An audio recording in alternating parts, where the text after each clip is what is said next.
வணக்கம். செல்வகுமாரின் அதிகாலை வானிலை ஆய்வறிக்கை. அதிகாரப்பூர்வ வானிலை அறிக்கைக்கு இந்திய வானிலை ஆராய்ச்சித்துறை அறிக்கையை பார்க்கவும். 2025 அக்டோபர் 26 ஞாயிற்றுக்கிழமை அதிகாலை நிலவர வானிலை பதிவு. வானிலை அமைப்பு: வங்கக்கடலில் உருவாகி தீவிரமடைந்திருக்கக்கூடிய தாழ்வு மண்டலம், அதாவது ஆழ்ந்த காற்றழுத்த தாழ்வு மண்டலமாக தீவிரமடைந்திருக்கிறது. இது தற்பொழுது சென்னைக்கு கிழக்கு தென்கிழக்கே 850 கிலோமீட்டர் தொலைவில் மையம் கொண்டிருக்கு. சரியா சொல்ல போனா 11வது அச்ச ரேகைக்கு நேர்கிழக்கே. 11வது அச்ச ரேகைன்னா பார்த்தீங்கன்னா கிட்டத்தட்ட பரங்கிப்பேட்டை பகுதிக்கு நேர்கிழக்கே 850 கிலோமீட்டர் தொலைவில் நிலை கொண்டிருக்கு. சென்னைக்கும் அதே தான். சென்னை கொஞ்சம் குறைவாக இருக்கும், ஏன்னா கொஞ்சம் வளைந்து கடல் நோக்கி வந்திருக்கும் அந்த நிலப்பகுதி, அதனால. ஆகவே 850 கிலோமீட்டர் தொலைவில் தமிழ்நாட்டின் தரையிலிருந்து நிலை கொண்டிருக்கிறது.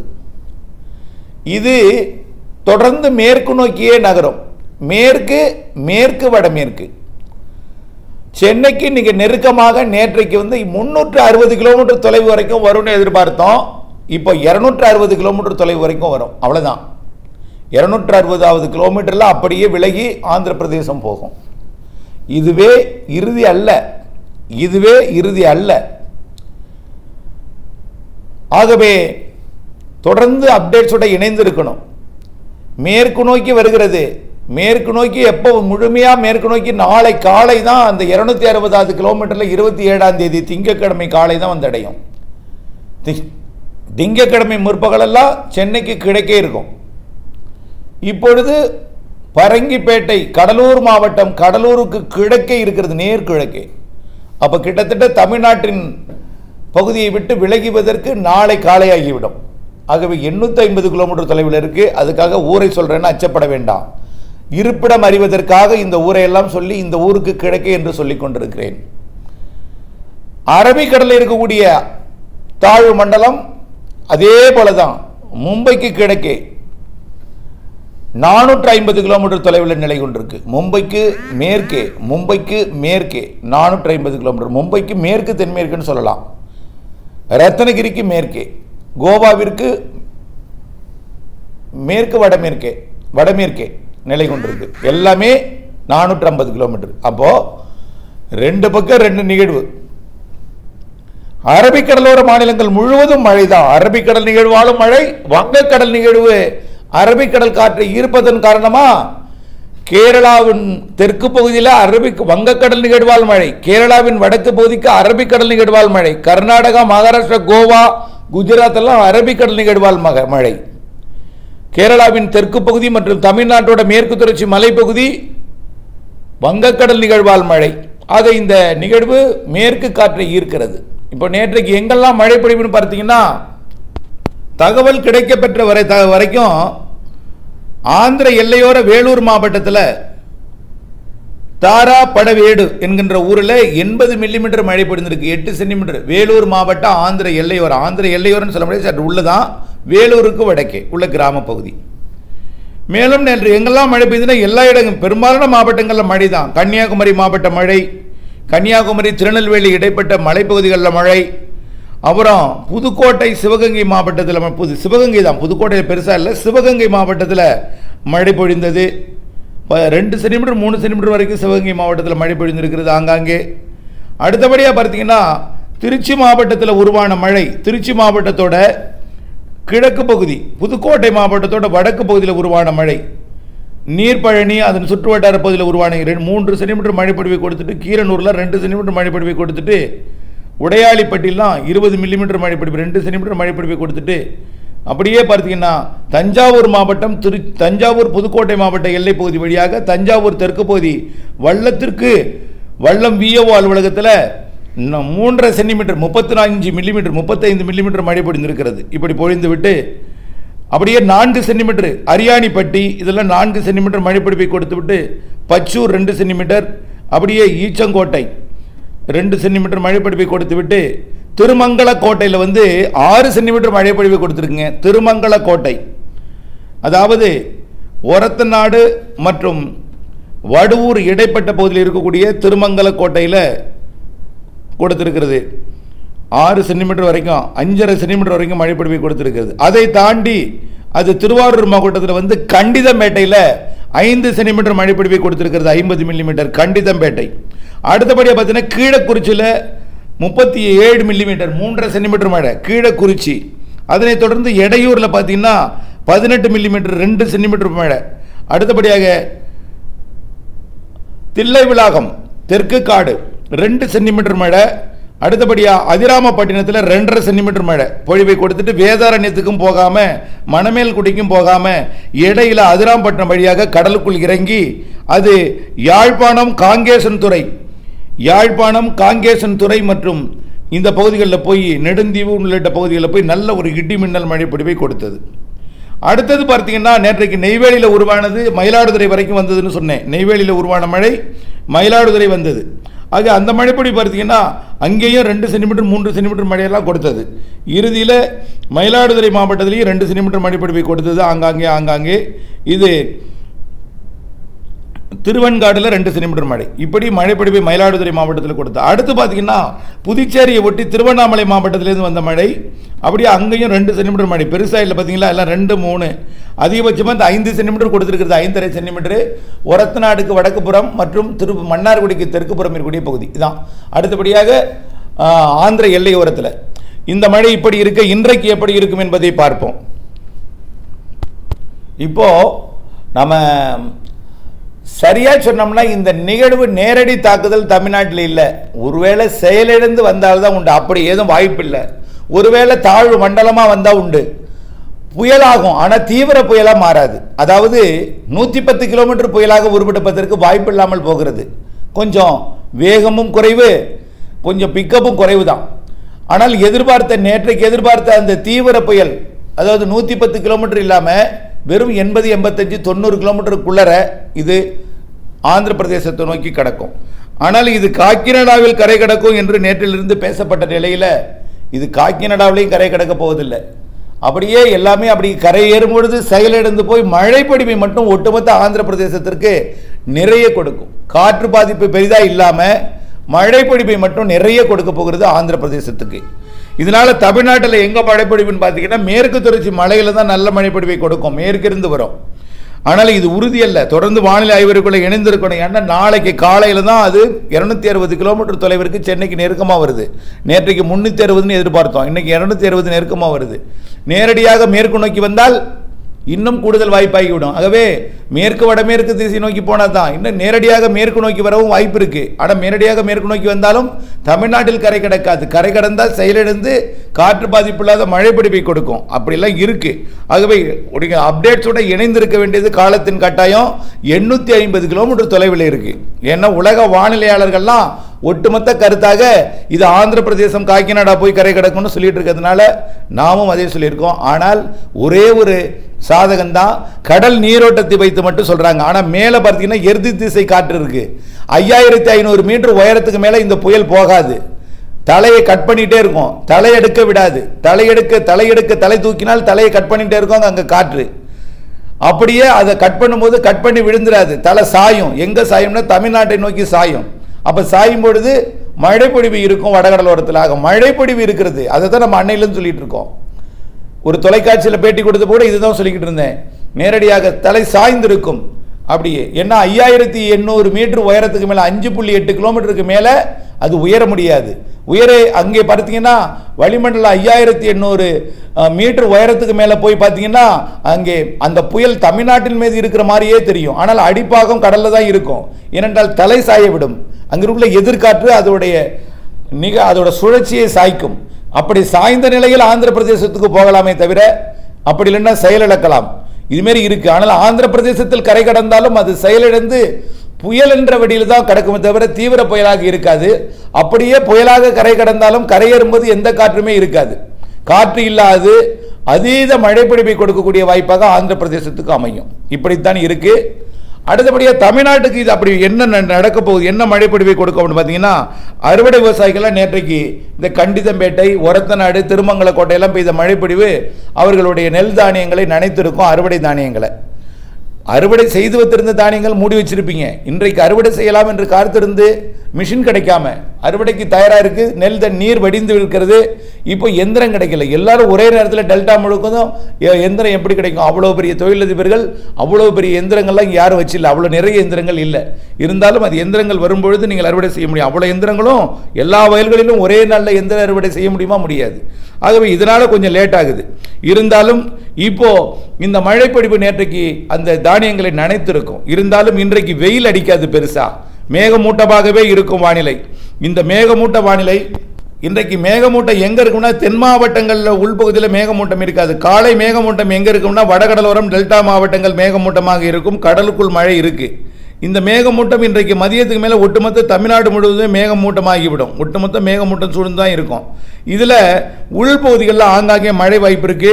இன்றைக்கு மாலை இரவில் நேற்றாட்டம் வடமேற்கிலிருந்து தென்கிழக்கு நோக்கி வரும். வடமேற்கிலிருந்து, அதாவது சொல்லப்போனால் பெங்களூரிலிருந்து எங்கே வரும் மழை? கிருஷ்ணகிரிக்கு வரும். கிருஷ்ணகிரியிலிருந்து திருவண்ணாமலை வரும். திருவண்ணாமலையிலிருந்து அது புதுச்சேரிக்கு வரும். அதே போல தான் ஈரோடிலிருந்து சேலம், நாமக்கல் வரும். நாமக்கல்லிருந்து பெரம்பலூர் மற்றும் தஞ்சாவூர் வடக்கு பகுதி வரும். திருச்சி மாவட்ட வடக்கு பகுதி வரும். அங்கிருந்து அப்படியே டெல்டா மாவட்ட கடலோரம் வழியாக போகும். ஆனால் இது பரவலாக பெரிய மழை இல்லை, லேசான மழை. ஆனால் 5 சென்டிமீட்டருக்கு மேலே பெய்யாது. எங்கே பெஞ்சாலும் அப்படித்தான் இருக்கும் இன்றைய மழை. அதே போல் இன்றைய மழைப்பொழிவு பார்த்தீங்கன்னா, இந்த திருச்சி, தஞ்சாவூர், திருச்சி, மதுரை இடைப்பட்ட பகுதியில் கொஞ்சம் வலுவாகவே தெரிகிறது. புதுக்கோட்டை மற்றும் சிவகங்கை, திண்டுக்கல் மாவட்டத்தோட கிழக்கு பகுதி, திருச்சி மாவட்ட தெற்கு பகுதியில் இன்றைக்கு மாலையில் கொஞ்சம் வலுவான மழைப்பொழிவாகவே தெரிகிறது. அதே போல் வேலூர், திருப்பத்தூர், திருவண்ணாமலை மாவட்டத்திலையும், ஆந்திர எல்லையோர மாவட்டங்கள், வடகடலோர மாவட்டங்கள்லையும் ஆங்காங்கே மழை தெரியுது. ஆனால் இன்றைய மழைப்பொழிவு நேற்று போல்தான் இரவில் வரும், நள்ளிரவு அதிகாலையில் வரும்.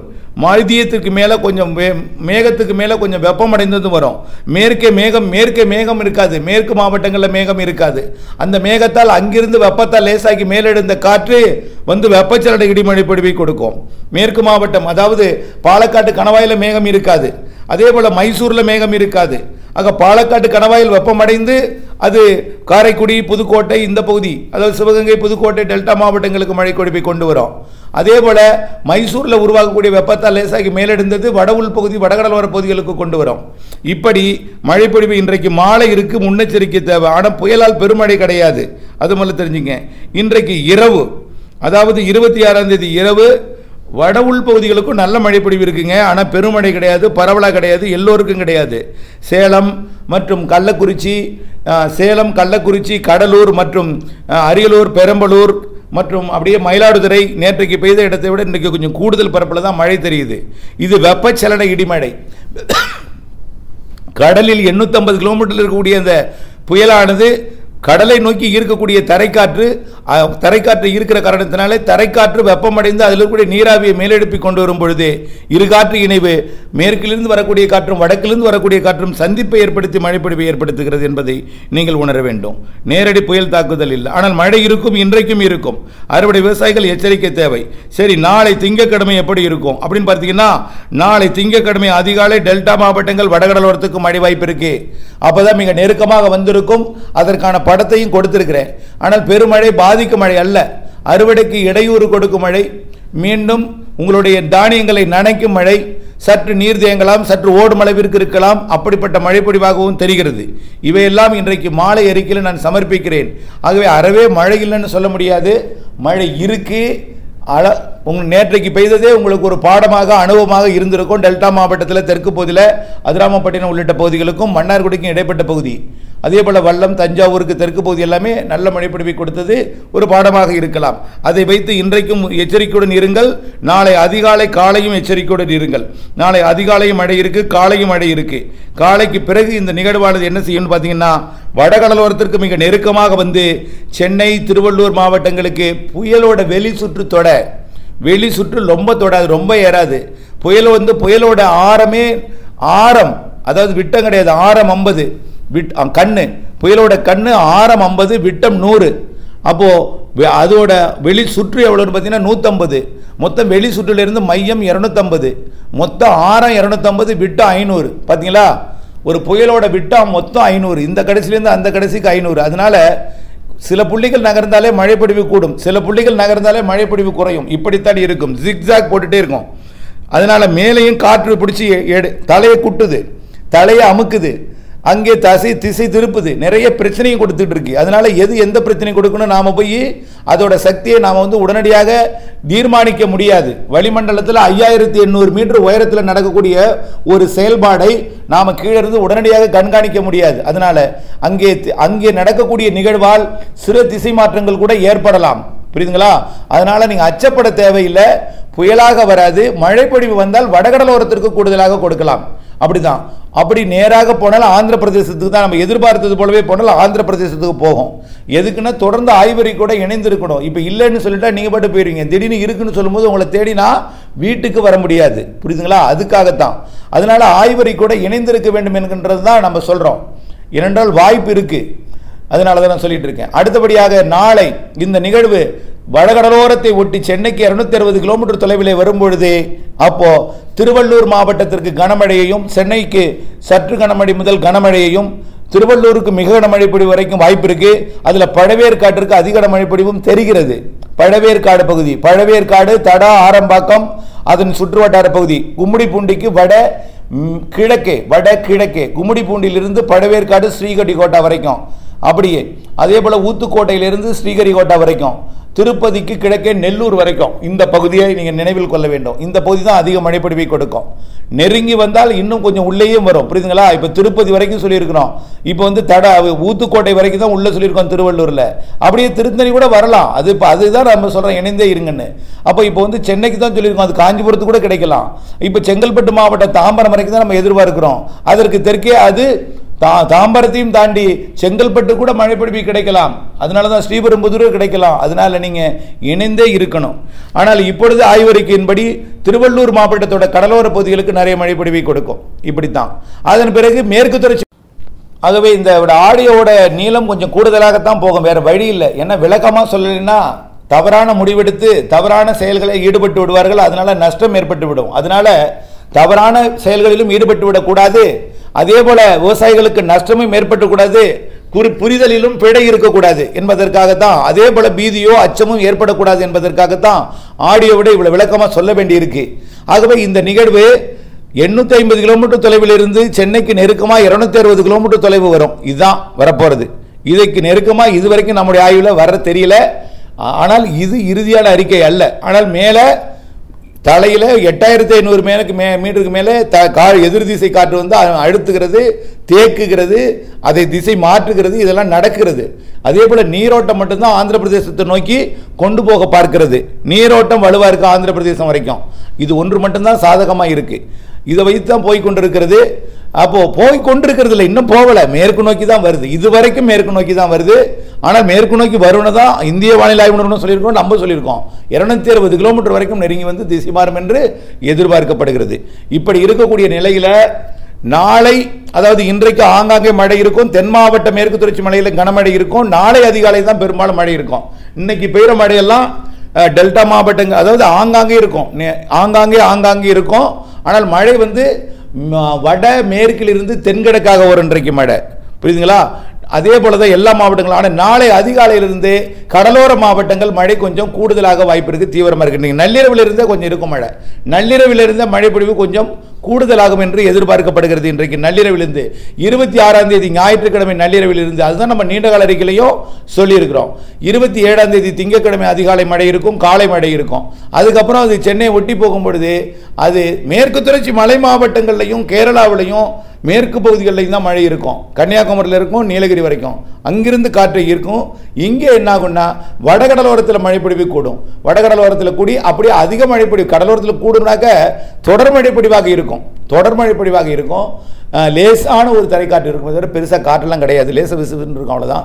அதே போல வடகோடி பகுதிகளில் திருவள்ளூரில் மட்டும் நல்ல மழைப்பொழிவு கொடுக்கும். திருவள்ளூர் மாவட்டத்தோட கடலோர பகுதிகள் மட்டும் சென்னைக்கு இருக்கும். சென்னையோட தெற்கு பகுதியோட வடக்கு பகுதி இருக்கும். அதான் அப்படியே அதை டச் பண்ணிட்டு அப்படியே போகுமே தவிர பழவேற்காட்டை டச் பண்ணிட்டு போகும், அவ்வளோதான். அதில் எந்த பிரச்சனையுமே இல்லை. ஆனால் மழைப்பொழிவு கூடுவதற்கும் வாய்ப்பு இருக்கு. இணைந்திருக்க கேட்டுக்கொள்கிறோம். அச்சமோ பீதியோ வேண்டாம். தொடர்ந்து வானிலை ஆய்வறிக்கை கூட இணைந்திருக்கணும்.